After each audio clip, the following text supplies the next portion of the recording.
Hello, I've come across some information that I think may help many of you. I've been doing a study on emotional and mental health for the past year.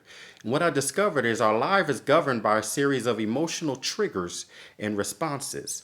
For instance, you may get bored or lonely and you out of habit you turn to your cell phone and maybe start scrolling to social media. Maybe that's how you got here today.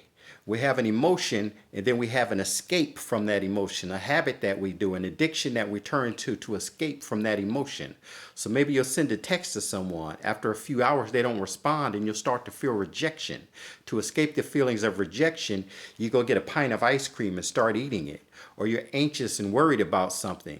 To escape the worry and anxiety, you turn to that porn website.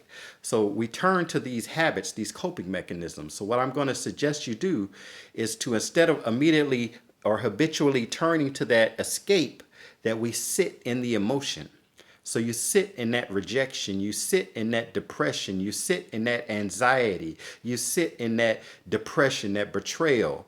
And if you get angry, find out what's the actual emotion. Is it because you were embarrassed? Is it because you were betrayed? Is it because they belittled you? Figure out what the actual emotion is and sit in that emotion. And when you sit in that emotion, that'll give you a greater awareness of yourself and a greater awareness of the situation. And so instead of immediately turning to your escape, instead of trying to distract yourself from the emotion, sit in that emotion. And what that'll allow you to do is that'll allow you to make a decision based on your values instead of making a decision based on the emotion that you don't want to feel anymore.